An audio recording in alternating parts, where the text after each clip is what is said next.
আওয়ামী লীগ আমলে আওয়ামী লীগকে দেখতাম মানুষকে নির্যাতন করতে, মানুষের উপরে হামলা করতে, মানুষকে গায়ে আঘাত করতে। এগুলো আমরা প্রতিদিনই দেখেছি এবং নীরবে সহ্য করেছি। আল্লাহর কাছে মোনাজাতেই বলেছি, "আল্লাহ এগুলো থেকে আমাদের রক্ষা করো।" আল্লাহ আমাদের কথা শুনেছেন।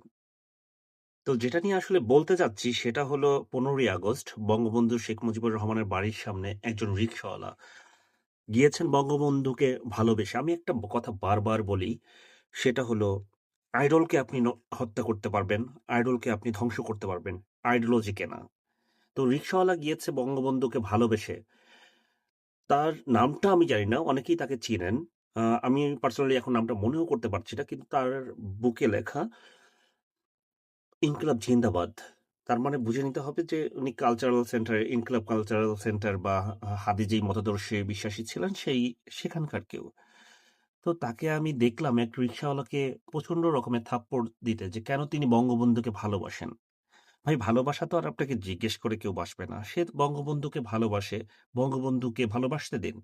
আপনি আপনার গোলাম আজমকে যদি ভালোবাসেন, পাকিস্তানের জিন্নাহকে যদি ভালোবাসেন, আপনি আপনার ভালোবাসাকে আপনার কাছে রাখুন।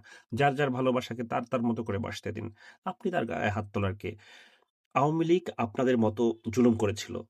সেই জুলুমের ফল আল্লাহ নিজ হাতে দিয়েছেন। জুলুমবাজ হয়েন না। ধৈর্য ধারণ করুন। যার পছন্দের মতো করে থাকতে দিন। এটা স্বাধীন রাষ্ট্র। সবাইকে সবার মতো করে মতবাদ প্রকাশ করতে দিন। আপনি কে? তাকে ভালোবাসতে না মানা করার? আপনি তো কেউ না। আপনার দলের আইডিওলজিকে আপনি বহন করুন। ধন্যবাদ। ধন্যবাদ সবাইকে।